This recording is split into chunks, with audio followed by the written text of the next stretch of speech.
रायपुर नामक गांव में रोहन नाम का एक लड़का अपने माता पिता के साथ रहता था। रोहन बहुत ही आलसी था। वो न तो स्कूल पढ़ने जाता था और न ही कोई काम करता था।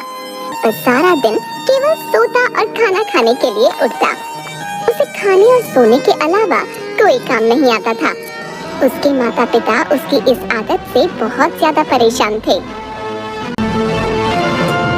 अरे ये आलसी अभी तक सोया हुआ है, इसे जल्दी से उठा दो। मैं राशन की दुकान पर सामान बंधवा कर और पैसे देकर आगे काम पर निकल जाऊंगा। रोहन को भेजकर सामान मंगवा लेना। जी ठीक है, मैं अभी इसे उठा देती हूँ। आप आराम से काम पर जाइए। देखो, वैसे मुझे इस आलसी से कोई उम्मीद तो नहीं है, परंतु मेरे पास इतना समय नहीं है, इसीलिए कह रहा हूँ इसे उठाकर जल्द ही दुकान पर से सामान मंगवा लेना। अच्छा, मैं निकल रहा हूँ। रोहन की माँ रोहन को डांटते हुए उठाती है। अरे रोहन, अब उठ जाओ, दिन निकल आया है। तुम्हारे पिताजी काम पर भी चले गए हैं और तुम अभी तक सोए हुए हो। अरे माँ, क्यों मुझे इतनी जल्दी उठा रही हो? अभी मुझे थोड़ी देर और सोने दो ना। सुबह सुबह ही तंग करने आ जाती हो। चैन से सोने भी नहीं देते। अभी तुम्हें चैन से सोना है? पता है समय क्या हो रहा है? पूरे 11 बज रहे हैं। जल्दी उठो और लाला की दुकान से जाकर राशन लेकर आओ। तुम्हारे पिताजी खास कहकर गए हैं कि तुम्हें भेजकर सामान मंगवा लूं। अरे माँ, मैं अभी उठ नहीं सकता, मुझे थोड़ी देर और सोने दो। और तुम यहाँ से जाओ, मुझे परेशान मत करो। कैसा आलसी लड़का है। ऐसा आलसी तो मैंने दुनिया में कोई नहीं देखा। जवान लड़का होकर भी दिन भर एक काम नहीं करता। ना तो अपने पिताजी का हाथ बंटाता है और ना ही घर का कोई काम करता है। पता नहीं इस आलसी की जिंदगी में क्या होगा। आखिरकार मजबूर होकर रोहन की माँ को भी राशन का सामान लेने जाना पड़ा। रोहन के पिताजी को जब इस बात का पता चला तो उन्हें बहुत गुस्सा आया। आखिर ये लड़का किस मिट्टी का बना है, इसे जरा सी भी शर्म नहीं आती। रोहन के माता पिता रोहन के आलसी होने की वजह से बहुत परेशान रहते थे। वो कोई काम नहीं करता था। एक दिन रोहन के पिताजी की तबीयत थोड़ी खराब थी और उन्हें एक जगह कुछ जरूरी सामान भिजवाना था।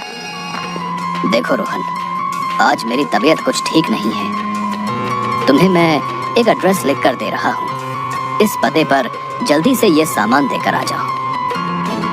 रोहन को 4-5 बार कहने के बाद भी वो बिस्तर से नहीं उठा तो रोहन के पिताजी को बहुत गुस्सा आ गया।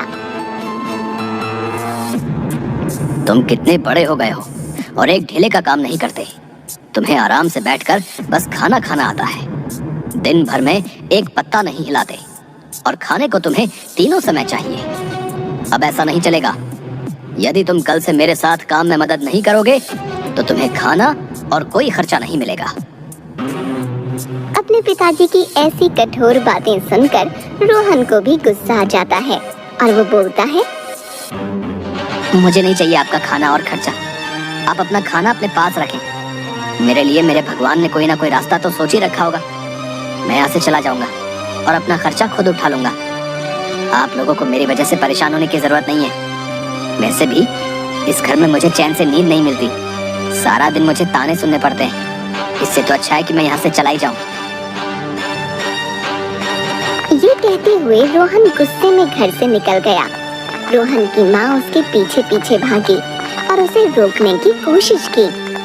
अरे रोहन बेटा, सुनो तो, अपने पिताजी की बात मान लो। वो तुम्हारी भलाई के लिए ही कह रहे हैं। हमें छोड़कर मत जाओ। रोहन की माँ रोहन को पुकारती रहती है पर रोहन गुस्से में घर से निकल जाता है। रोहन की माँ रोते हुए रोहन के पिता से कहती है, देखिए, आपको इतना गुस्सा करने की क्या जरूरत थी। अब रोहन यहाँ से चला गया ना, वो हमारा इकलौता बेटा है। भला वो बाहर जगह जगह थक के खाएगा तो क्या हम चैन से बैठ पाएंगे? मैंने तो उसे डराने और सीधे रास्ते पर लाने के लिए ये सब कहा था। मुझे उम्मीद थी कि इतना गुस्सा होने पर रोहन का दिमाग सही रास्ते पर आ जाएगा और वो अपना आलस छोड़ देगा। परंतु मुझे क्या पता था कि वो इतना ढीठ और आलसी है कि घर ही छोड़कर चला जाएगा।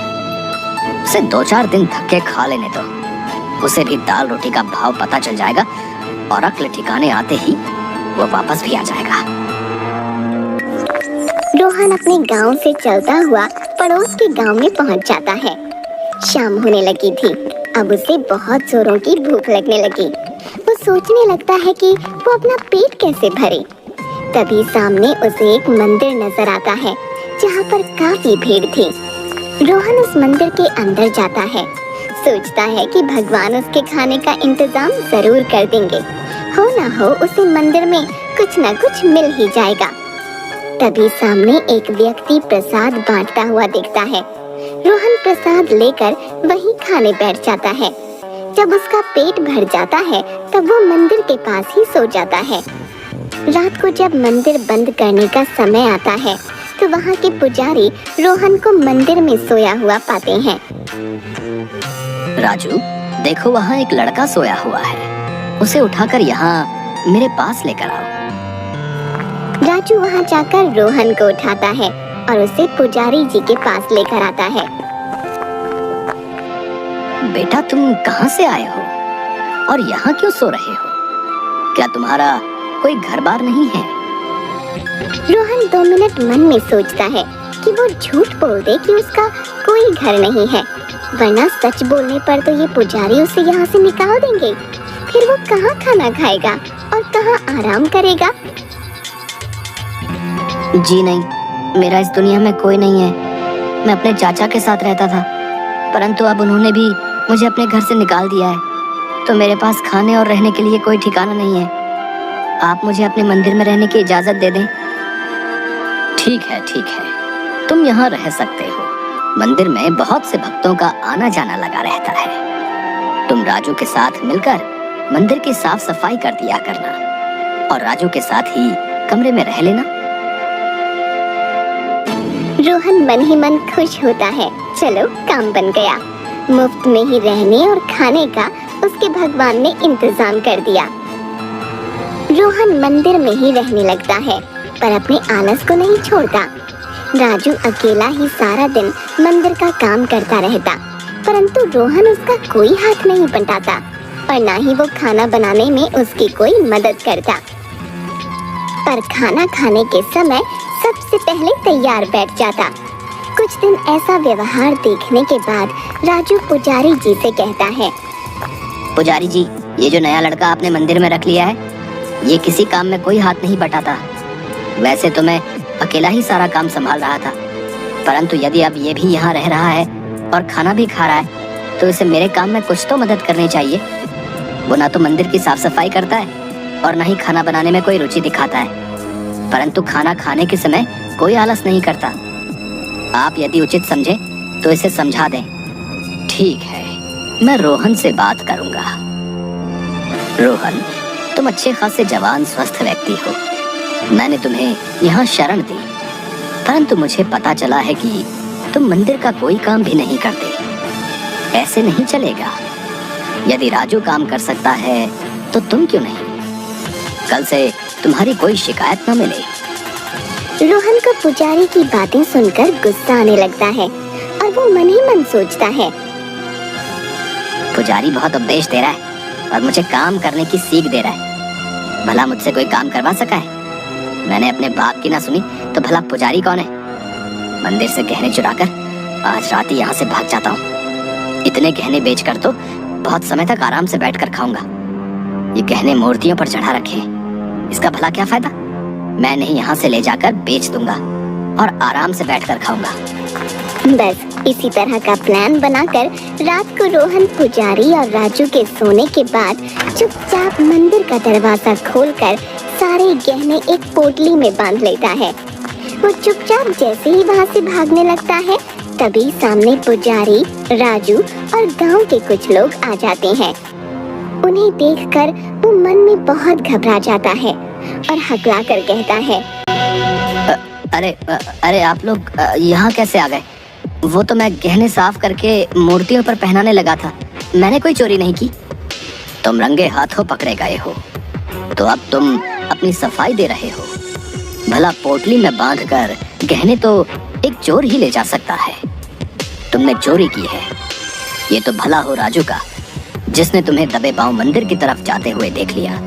तो उसे तुम पर शक हुआ।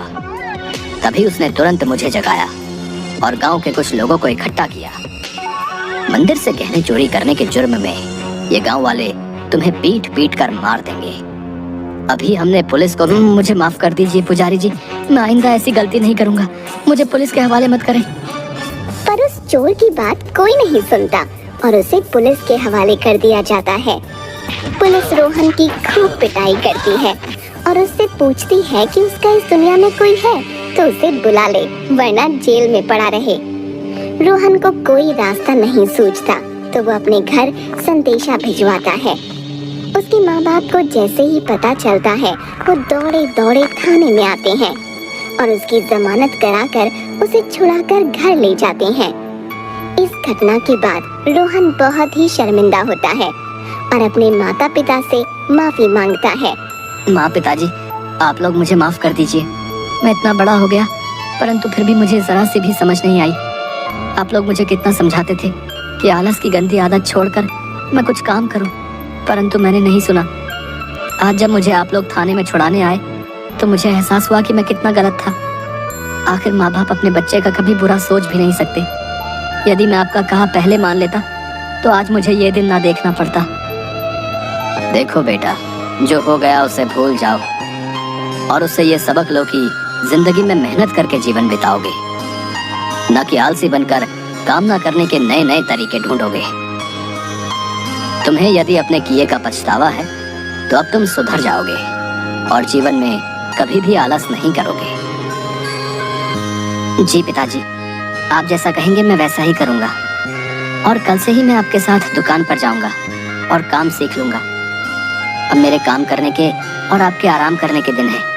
मैंने आप लोगों को बहुत दुख दिया है, परंतु अब मुझे समझ आ गया है कि जिंदगी जीने के लिए इंसान को मेहनत और ईमानदारी के रास्ते पर ही चलना होता है, वरना उसे ऐसा सबक मिलता है जैसा मुझे मिला। और आलस छोड़कर अपने पिताजी के साथ काम संभालता है और तीनों खुशी खुशी रहने लगते हैं।